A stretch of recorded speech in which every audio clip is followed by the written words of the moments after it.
अस्सलाम वालेकुम स्टूडेंट्स, ये मेरे पास फैसलाबाद बोर्ड का जमात नाम का सालाना पेपर है। जनरल रियाजी हिस्सा मरूजी दूसरा ग्रुप है। इसमें कुल 15 नंबर का ये पेपर होता है। 20 मिनट आपको टाइम दिया जाता है। इस पेपर को आपने 20 मिनट में हल करके देना होता है। हर सवाल के 4 मुमकिन जवाब ए, बी, सी और डी दिए जाते हैं। जवाबी कापी पर आप लिखा हुआ होता है, जवाबी कापी जो मिलती है उस पर ए, बी, सी, डी लिखा हुआ होता है।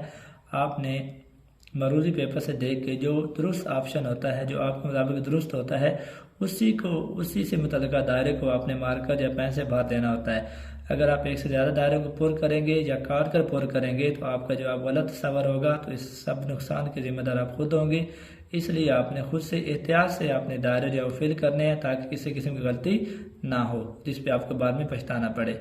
तो ये मारूजी के सवाल आता है। ए की ताकत एन में एन को क्या कहते हैं। पहला सवाल है ए की ताकत एन, तो चूँकि एन ऊपर लिखा हुआ है तो हमें बताना है कि एन यहाँ पे जदर है, मजदूर है, असास है या कुव्वत नुमा है। तो जो रकम किस चीज़ के ऊपर लिखी हुई होती है वो उसकी ताकत कहलाती है, उसकी कुव्वत नुमा कहलाती है।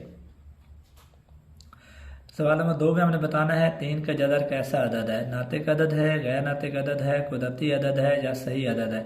3 का जदर, अगर जदर के अंदर कोई नातिक मकदार दर्ज की गई हो तो वो गैर नातिक अदद बन जाता है। तो 3 का जदर एक गैर नातिक अदद है। तीसरा सवाल है 3, 7, 11 की आपने छठी रकम A6 बताना है कि यहाँ पे छठी रकम क्या होगी। इस मवाद में देखें 3 रकमें तो दी हुई हैं। 3 में अगर हम 4 जमा करें तो 7 आता है, फिर 7 में 4 जमा करें तो 11 आता है। तो ये सिलसिला बन रहा है 4 4 जमा करने से आ रहा है। तो पहले जमा किया 4, 7 आया, यहाँ पे 4 जमा किया 11 आया, फिर 4 जमा करेंगे तो 15 बन जाएगा, फिर 4 जमा करेंगे 19 बन जाएगा, फिर 4 जमा करेंगे 23 बन जाएगा। तो ये जो सीक्वेंस हमें दिया हुआ है इसकी जो छठी रकम होगी वो 23 होगी। 23 इसका दुरुस्त जवाब है। या अगर आप इसको फार्मूले से करना चाहें तो फार्मूला होता है AN बराबर है A1 plus n-1 into D. तो इसमें देखें आप A1 जो पहली रकम है वो 3 है, जमा हमने छठी रकम बतानी है, n की जगह 6 आ जाएगा, 6 माइनस 1। डी इनका कॉमन डिफरेंस है, इनका फ़र्क कितना आ रहा है। तो 7 में से 3 निकालें तब भी 4 आता है, 11 में से 7 निकालें वो भी 4 आता है। तो कंसेक्टिव रकमों का फ़र्क निकालेंगे डी मालूम करने के लिए, तो वो आपके पास 4 आ रहा है। तो आप इसको मज़ीद लिखें, अगर 3 जमा 6 में से 1 निकाला 5 इंटू 4 बराबर है 3 जमा 5 को 4 से ज़रब दिया 3 जमा 20 तो 23 आ जाता है। तो ये इसका दुरुस्त जवाब है। सवाल नंबर 4 है 6 इंटू 5 का जदर और 2 इंटू 5 के जदर में जमी वस्त क्या है। रकमें हमें दी हुई हैं, इनका हमें जमी वस्त निकालना है। तो रकमें अगर हमें दे दी जाएँ उनका जमी वस्त निकालने का फार्मूला होता है कि हम उन दोनों रकमों को जमा कर लें और 2 पे तकसीम कर लें। 2 इंटू 5 का जदर जमा 6 इंटू 5 का जदर तकसीम 2, तो जमा करने से हमारे पास बन जाता है 2 जमा 6 8। तो ये बनेगा 8 इंटू 5 का जदर तकसीम 2। तो 2 को अगर हम तकसीम करें 8 पे 4 आ जाता है, तो 4 इंटू 5 का जदर। तो इसका दुरुस्त ऑप्शन आएगा 4 इंटू 5 का जदर। जमी वस्त कैसे लेना है, जो रकमें दी गई हों जिनका जमी वस्त निकालना है दोनों को जमा करें, 2 पे तकसीम कर दें। सवाल नंबर 5 है सेट यू के यूनिवर्सल सेट के अरकान हैं 1 2 3 4। सेट ए के अरकान है 4, तो ए का कॉम्प्लीमेंट किसके बराबर होगा। तो अगर हमने किसी सेट का कॉम्प्लीमेंट निकालना हो तो ए का कॉम्प्लीमेंट का मतलब है यू माइनस ए। यूनिवर्सल में से ए को माइनस करेंगे तो यहाँ से देखें यू यूनिवर्सल में से जब ए को माइनस करना है यू के वो अरकान लिखने हैं जो ए में नहीं होंगे। तो 4 तो ए में मौजूद है, लिहाजा यू के अरकान में से 4 नहीं लिखा जाएगा क्योंकि वो ए के अंदर मौजूद है। बाकी अरकान लिखे जाएंगे 1 2 3। तो इसका डी ऑप्शन दुरुस्त है। सवाल नंबर 6 है मबदा के मददात क्या होते हैं। मबदा के हमने मददात बताने हैं 1 1 है, 0 1 होगा, 0 0 होगा या 1 0। मबदा वो होता है जहाँ पे एक्स और वाई एक्स एक दूसरे को इंटरसेक्शन पॉइंट होता है, जैसे को कता करते हैं उस पॉइंट को मबदा कहते हैं। मबदा पे एक्स कोऑर्डिनेट भी 0 होता है, वाई कोऑर्डिनेट भी 0 होता है, लिहाजा इसके पॉइंट्स हमारे पास आ जाएंगे 0 और 0। 7वां सवाल है अगर y बराबर है 3x में x बराबर है 2 रखें तो y किसके बराबर आएगा। ये देखें y बराबर है 3x, y बराबर 3x हमें गिवन है 2, 3 को 2 से ज़रब दें तो 6 आ जाएगा, इसका ऑप्शन दुरुस्त भी आएगा। सवाल नंबर 8 किसी मुतरतब मवाद में वस्ती अददी कीमत कहलाती है कि जो हमारे पास तरतीब शुदा मवाद होता है, जो मुतरतब मवाद होता है, उसमें जो वस्ती अददी कीमत है उसे वस्तानिया कहते हैं। वस्ती कीमत को वस्तानिया कहते हैं। आधा वो रकम होती है जो किसी मवाद में सबसे ज़्यादा बार आ रही होती है। औसत जो है तमाम रकमों को जमा करके और जितनी तादाद हो उस पर तकसीम करके हासिल करते हैं।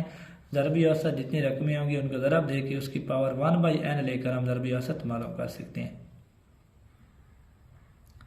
9वां सवाल है 70% की कसरी शक्ल है, यानी जो फीसद में लिखा हुआ है कसर में चेंज करना है। जब भी फीसद को ख़त्म करना हो बटा 100 लगाते हैं, 70/100 बन जाएगा, 0 से 0 कट जाएगा, पीछे रह जाएगा 7/10।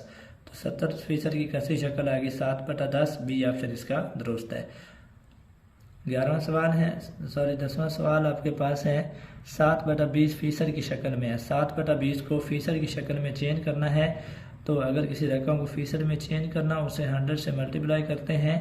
तो यहाँ पे देखें 0 से 0 कट जाएगा, 2 5 पे जाएगा, 2 10 पे 5 पा जाएगा, 7 5 35। क्योंकि फीसद में चेंज करना है तो फीसद 7 लगाएंगे। ये ऑप्शन इसका दुरुस्त है 35%। सवाल नंबर 11 है कुदरती ज़राए से काश्त की गई फसल पर उशर की कटौती की शरह क्या है। कि जो कुदरती ज़राए से हम फसल काश्त करते हैं उस पर उशर की कटौती हमने बतानी है। 2.5%, 5%, 10% या फिर 20%।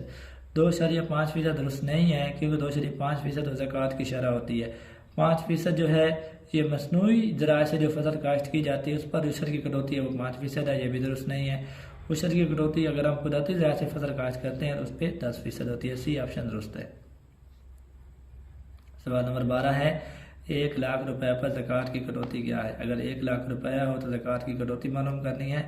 ज़कात की कटौती मालूम करने का फार्मूला ये है कि इसकी शरह होती है 2.5%।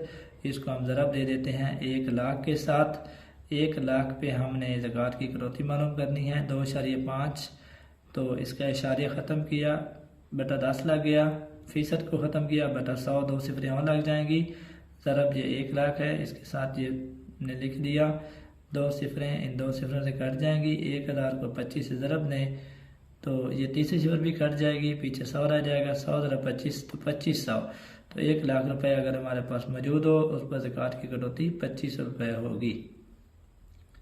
सवाल नंबर 13 है नफ़ा फ़ीसद मालूम कीजिए अगर कीमत फ़रोख्त कीमत ख़रीद से ज़्यादा हो। तो हम जानते हैं कि नफ़ा होता भी उसी वक्त है जब कीमत फ़रोख्त कीमत ख़रीद से ज़्यादा हो।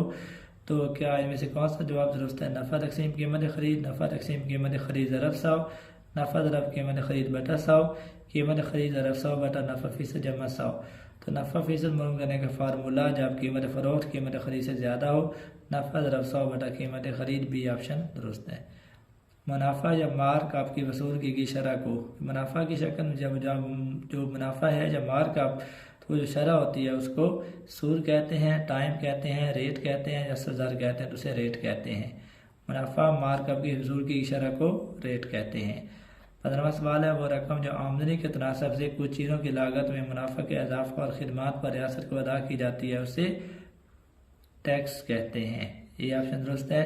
वो रकम जो आमदनी के तनासब से चीज़ों की लागत में मुनाफा के इजाफा पर और खिदमात पर रियासत को अदा किया जाता है उसे टैक्स कहा जाता है। तो ये ऑप्शन इसका दुरुस्त है।